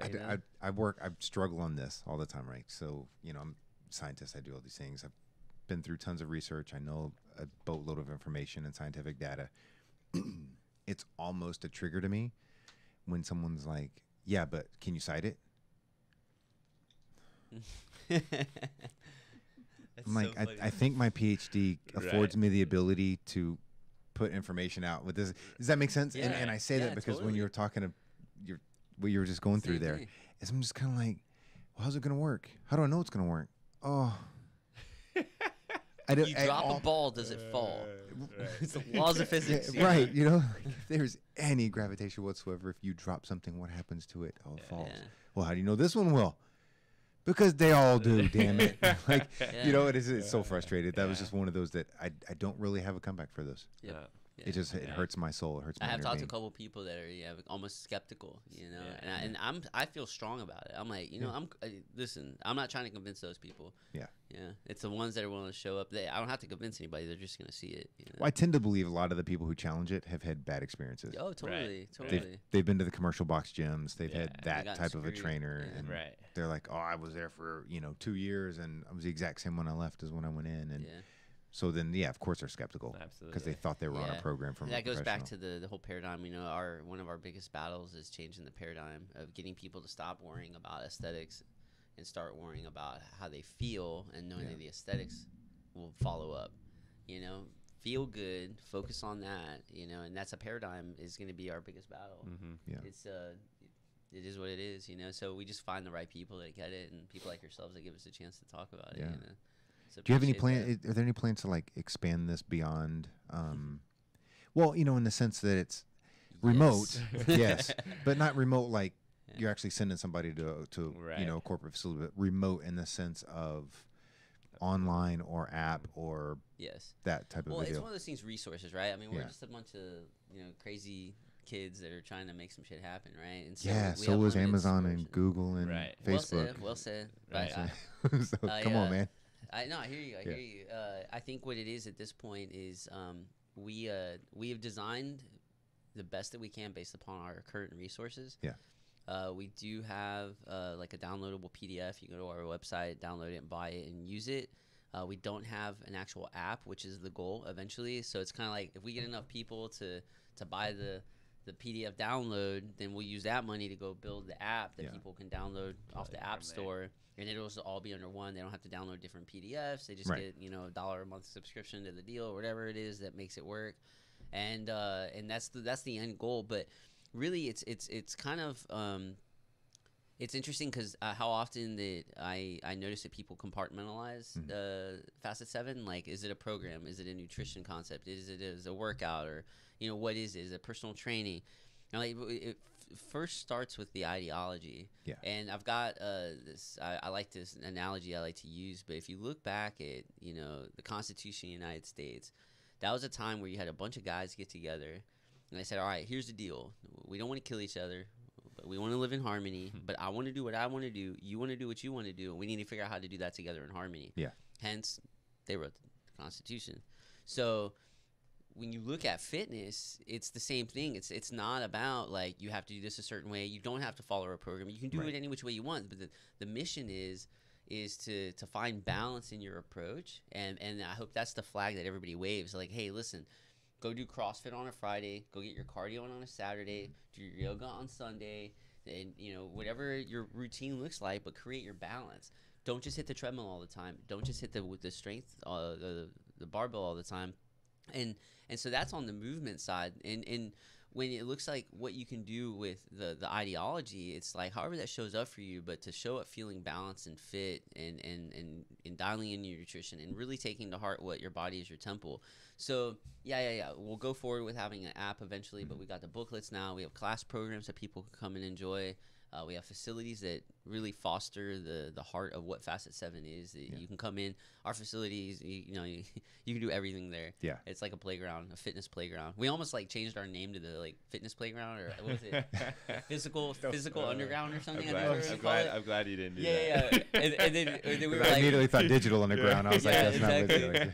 No, at one point I think we had like a round table with the team. We're like, all right, guys, we're gonna change the name to Physical Underground, and it was like everybody's cracking up, and we're like, what? They're like, dude, that sounds like pornographic.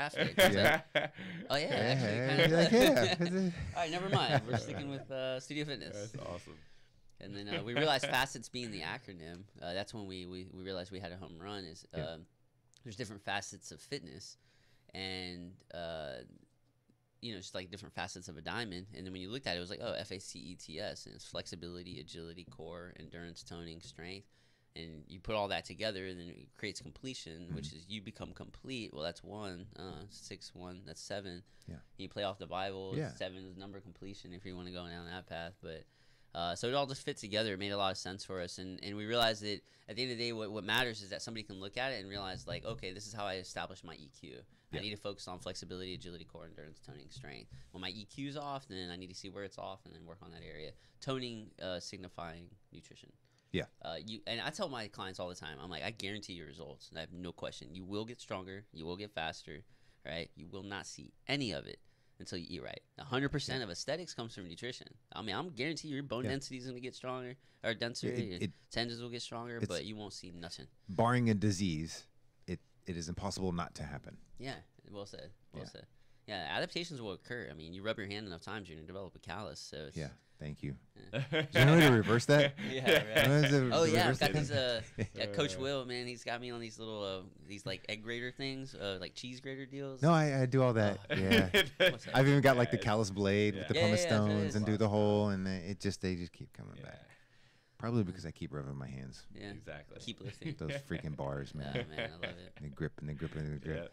Yeah, I'm hoping we'll have a chance to really make an impact in the industry. We had this like little mantra. It was like, we'll change the fitness industry one location at a time. You know, and I think it's just one person at a time changing their ideology, getting them to wake up.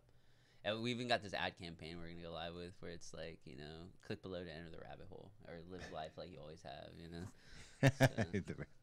See, everything's the rabbit hole now. Yeah, man. I love it. Yeah, it's just So it's okay. So. Because this is me. So I'm sitting here thinking, and I always hear these things, and my brain goes nuts because I've got all the ADD issues and all that stuff. Although never medicated for it, I definitely they can destroy hook you up, man. They got stuff. Yeah, man, they got all. They got the adult version now. Oh shit, it's real. I can just go to any university chain and you get it all, buck a pill or whatever. I watched some Netflix show on it. It's like hilarious on Adderall. Sure, and all that. You were the one who showed Netflix that. Yeah, I'm the one that filmed and produced it because I was the research doc. Jokes. So it's like, is there a way you could do things like this, like go live from the facilities and do things like that to get people to do some of the stuff at home or do things? Does that make sense? Like you create this, reach out. I'm going to use Peloton? What's the bicycle one that does a similar deal to where you can log into live classes and live things like that nature? Cool. They have recorded ones, obviously. Right. But is there a component of that? I got thoughts. Do a little subscription basis like on that? For me, I'm so skeptical on it. Only for the simple fact of someone might look and see what that instructor is doing through a screen or what have you, and not get it. I'm moving right. And then, granted, they're still doing the squat. The knees are going well past the toes. The heels aren't on the floor. Yeah. So you for lose me, a lot it scares of control. the hell out of me. Yeah, so exactly. That's my thought on it. I get it, but if it gets people moving, great. But if you're moving in the wrong direction, right? If a month down the road, they're having knee problems. And now they're, getting knee surgery. That sucks. Yeah. So for me, that's why I'm not necessarily for it. But yeah. No, I would have said the same thing. Yeah. I mean, it's one thing if you're on a bike and you're just spinning your legs, like it is what it is. But we do comprehensive movements. Yeah. And part of the value is having somebody there to watch it. When we train together, we were constantly cueing each other. Yeah. Like we know what we're doing. Right. Well, but you can't to. see your own body. Yeah. So like we even wrote in the program books, hey, it's important to work with a professional or somebody who knows what they're doing or somebody that can watch you because we all deviate from the standard when we're under stress. So I'm going to give a scenario. Somebody who doesn't live here or in travel distance to the facility, right, or company, things of that nature, because that's a relatively small part of the world, right? Yeah. that we're in. They download the deal. They download the PDF. They get the packet. They're going through this stuff. They're like that. Okay, I like this. I'm buying into this. I want to utilize my trainer or my somebody or find somebody to help me accomplish these things. Okay, what can they look for? What can they do? What are questions they can ask to this, in quotations, professional? And I say that with a smirk because there's a lot of professionals that aren't professional, as we all know this. What are some things they can do to find somebody to help them guide through this process? Because you guys aren't anywhere outside of Houston. Does that make sense? So if somebody's in the Woodlands, as close as the Woodlands is, they're too far. Right. What can they do to make this work for them? All right, I got you. So. Oh, dang, you look over at Gavin. Gavin's like, that's you, bro. Sucker, I got my foot out the door. So it's twofold. All right, on one hand, I learned kind of early on through the process of developing this that, and you hear this all the time, you have to understand when your product is not for everyone. Yeah. And so I genuinely don't think Facet 7 is for everyone. Right. I think that there's certain people who they've got certain paths that they're on, and hey, more power to you. Facet 7 is for the individual that is trying to move better and feel better than they ever have. Do it with a lot of fun, and be able to continue to do it long term with like minimal to no risk for injury. Right. Yeah. That's our target demographic. Now, one of the other things I realized is that trying to communicate to your average individual who's not a fitness enthusiast what the actual fuck is going on with this program is just too much to swallow. It's the person who doesn't know what a computer is, and yet you're like, here's Apple. Yeah. Right? It's just they don't even know where to begin. So we're learning at this point that actually the best way to be effective in spreading this and making it accessible for people is going to the trainers. Yeah. So many trainers are just spending all this time, and we're talking about the quality trainers. Let's talk about the good trainers that know what the fuck they're doing, and they're taking their time customizing programs for their clients, trying to get them to be healthier and feel better and do that for a long period of time. Those are the people that we want to emphasize this program to, because that's where it started from. If we looked at like the way that I've got clients I've been training 9 years, 7 years.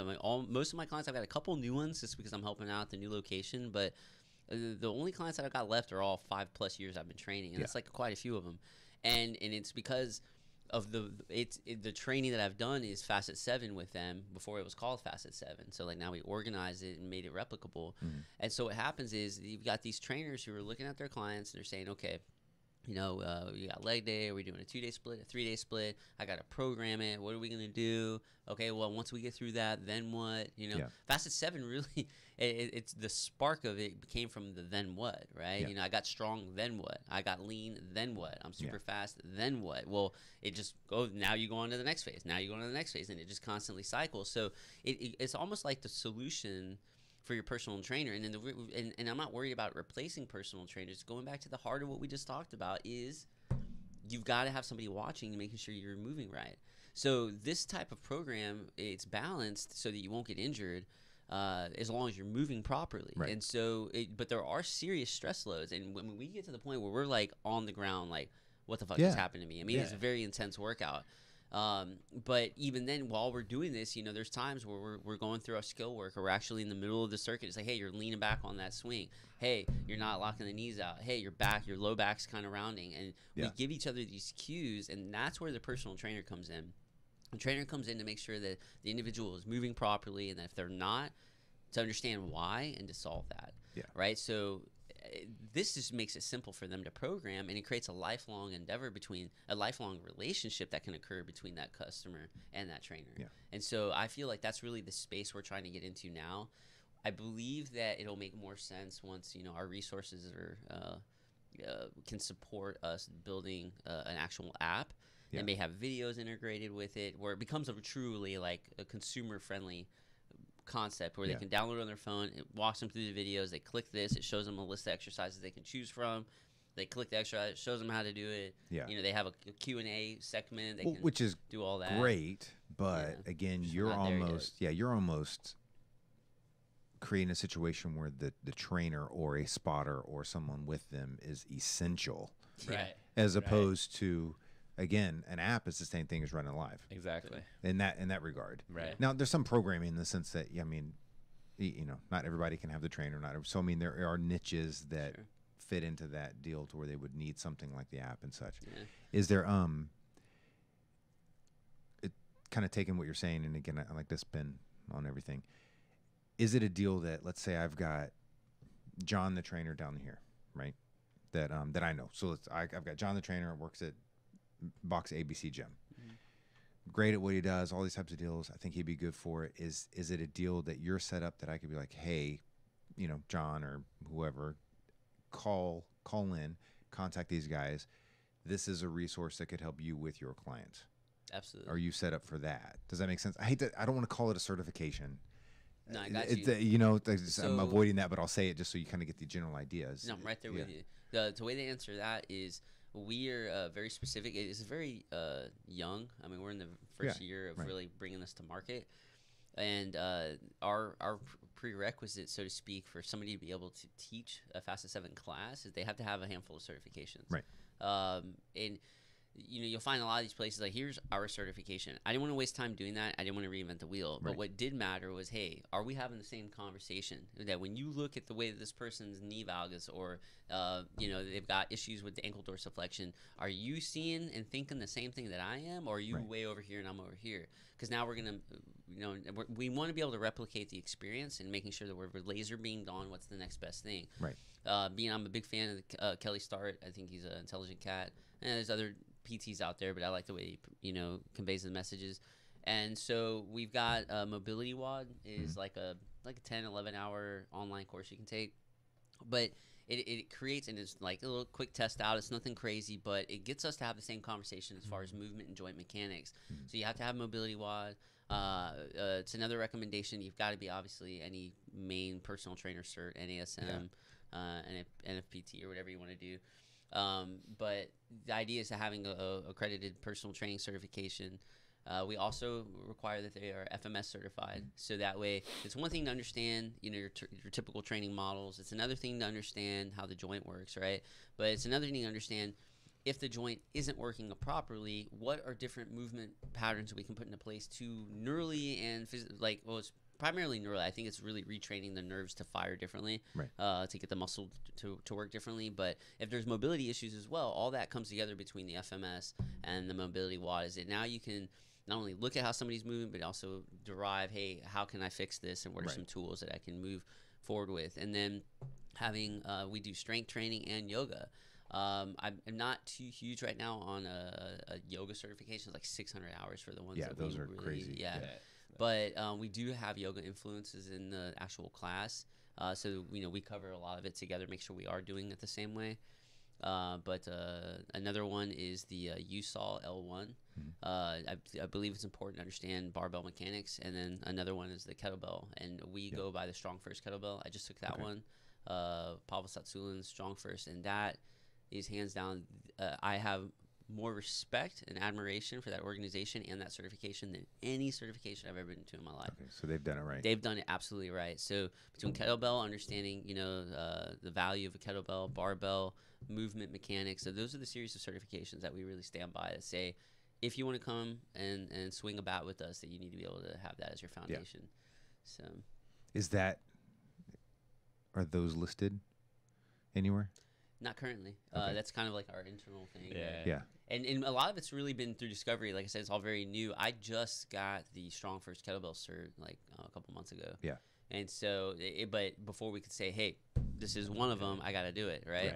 So it's been going through. I took the Exo Strength and Performance. I was really blown away by that, but I didn't see the true application for the program. Yeah. So that was one. I was like, hey, it looked cool, strength and performance, but it doesn't really apply, so it's not one of the markers. But yeah, we want to do. We're at the phase right now where we're just trying to touch as many people and get as much results as possible. Yeah.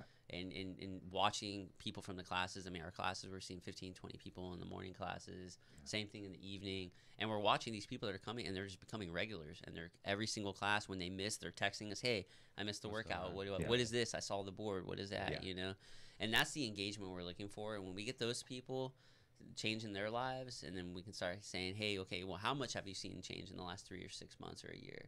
Now let's start talking about that, and then hopefully it'll spread. And while we're taking that angle, you know, we're going to be talking to trainers and saying, hey, look, if you want to be able to teach this format, go get these certs and organize it from there. But yeah, great questions. Well, because I mean, my deal with Layn is I'm like, okay, that's good. So what's next? Yeah. Right. And he's like, well, I'm not ready for next. No, forget I'm not ready for the next. Yeah. Step Don't again. tell him that, man, because he's just gonna keep going. Step like more steps. Yeah. We're gonna be going to space next. Yeah. Astronautical You're fitness. training Space Force. Yeah. Yes. Oh shit! I I'm know training for that. space. Yeah. You're gonna be the official. We're gonna be the first fitness company on Mars. Oh, I like it.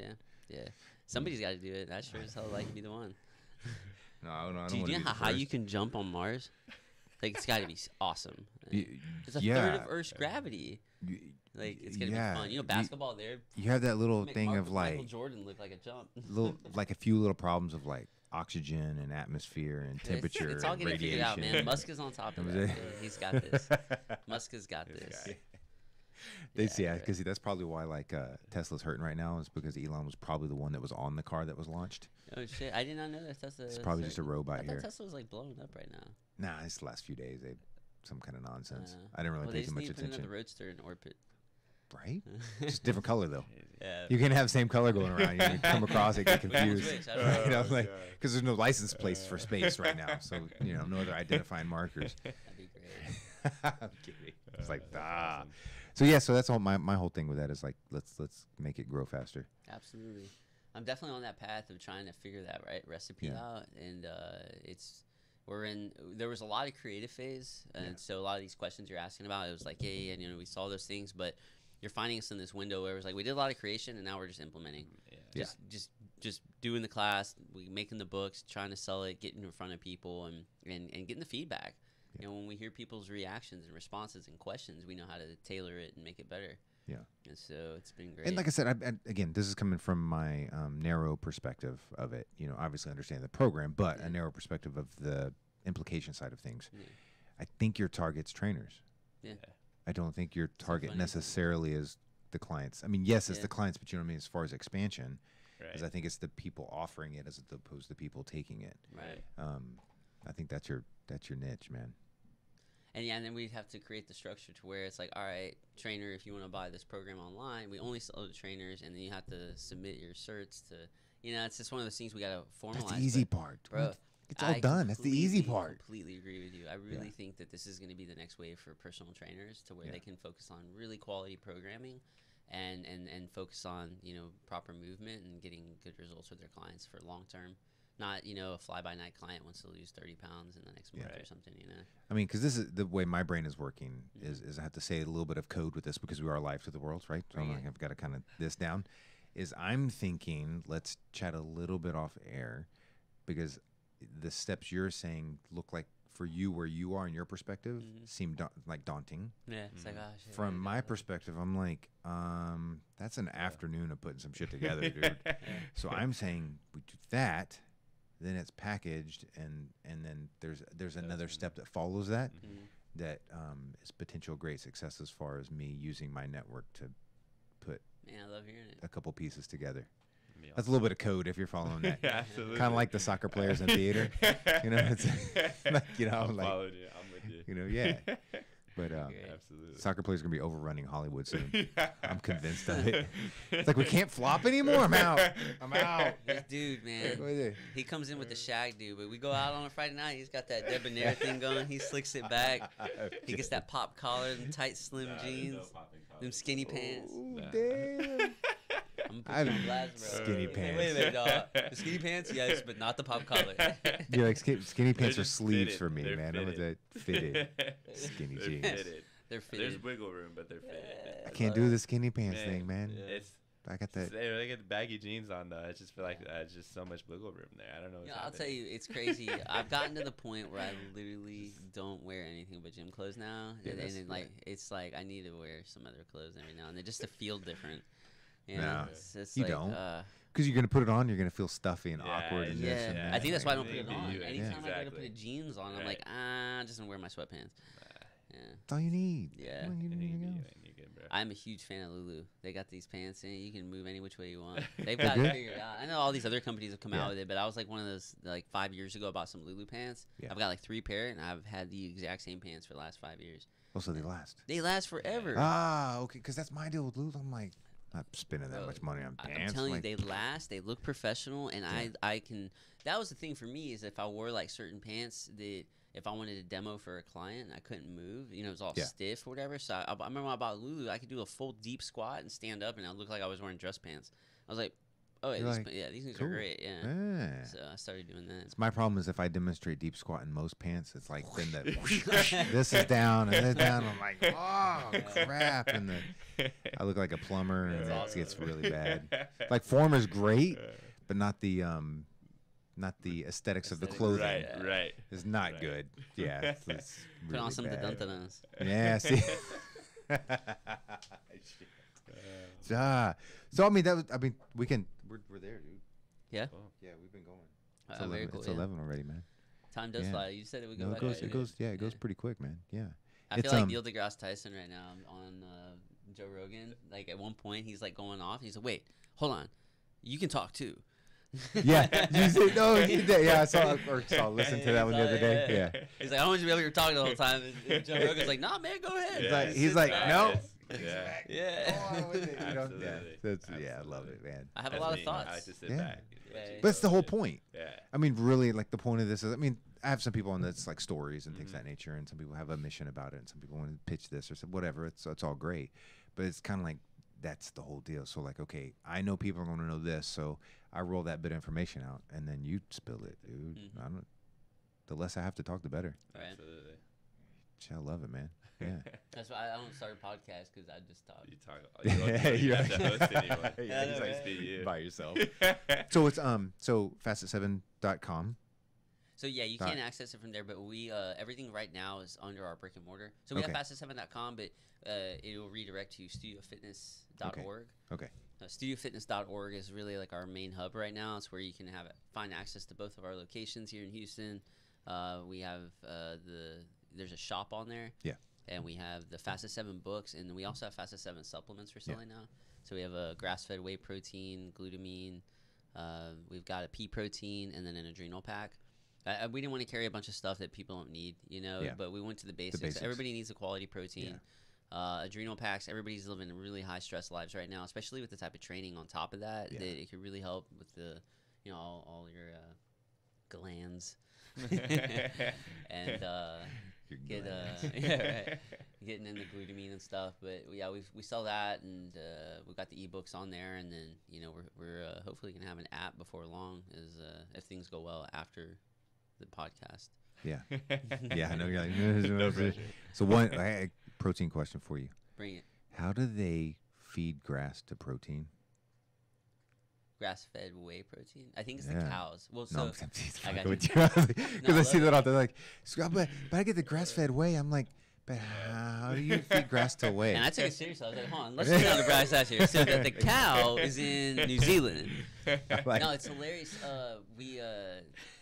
We posted. All right, so the whole thing behind our supplements, we've been in business for years, and we Yeah. just launched our supplement line. And this whole time, people would come in and say, "Why don't you sell supplements?" And I cannot ethically sell you something that I'm not going to take. And Right. there's just shit and everything out there. So we partnered up with this manufacturer's FDA approved, all organic, all natural product line. And just kind of play off, you know, you see these like commercials, or you know, people make fun of, oh, what's the cow's name? You know? Yeah. It's These organic restaurants. And so we posted on the site It was like, our products are FDA approved, all natural, whatever, all organic, and the cow's name was Fred. And just to kind of play around. And one day, a friend of mine comes in. We're friends now. He's actually the landlord of our new location. Really cool guy. And he walks in. He's from the country. And he looks at it. He goes, male cows don't make milk. And I'm looking because he sees the ad. We have it up in there. Fred. And I'm like, Fred. Oh shit. I'm not gonna lie. The second you said that, I'm like, how am I gonna fucking kick you with somebody who got so you we good? changed Fred's name to Betty. Oh, good. Hey. The cow's name was Betty, and we're good now. So it's great. official. Yeah. I was laughing. And Betty eats grass. I mean, a bunch of people saw this, and not one person said anything about Fred. It was like, we're all city boys. Yeah. I haven't. Like, yeah, Fred. Ha, ha. Absolutely not. Absolutely not. Well, because I mean, I kind of like Fred better. Yeah. I mean, it sounded right. good. That's why I did it. But then it was like, what else works like up Fred? Well, Betty kind of rings. It's a little. Betty's good, but like when you say Fred, it's like Solid. You're poking him as well as making fun of it as well as being silly. Yeah. Because it is a male cow. Yeah. But maybe it identifies as a female cow. It's 2018 now. 2018. So if the male cow. Fred E. That's all we had to do. See. Is it an IE or with a Y? Oh crap! I- Could be a damn EY too. Typically, the Y is male, IE is female. Or you just slap a capital D on the back of it. There you go. Fred D. Ah, look at you. Yeah. Hey, it's downtown Houston, man. Come on, man. It's hilarious. Fred D. Yeah. Fred D. So thanks for coming on, man. That was Yeah, good. really appreciate you having us. Yeah. It was a lot of fun today. Hopefully people harass you because of this. That'd be Usually great. they harass the shit out of me first. Well, you're probably going to get all the bullets. We'll just sit and watch. I get the bullets. Yeah. And then anything that's not bullets, I'll feed through. There we go. Yeah, exactly. Harass you guys. Yeah. So let's get this, and we got to chit chat a little bit. All right. Yeah. Well, I'll tell you what. I appreciate the time, and as well as the opportunity to talk about what we love. Yeah. So, thank you. That's good. Yeah. And thanks for sharing your theater experiences. Yeah. Thanks for letting me share. Appreciate it. Yeah. Awesome. So everybody that here late, usually by this time they know it's ending, so they just hit end. Cool. And we Cool. get that on the analytics, you know what I'm saying? But whatever, bastards. We're still here. Thank you guys for watching, and we Appreciate will see you guys next time. Peace. Okay, don't say anything crazy yet. It's not gone.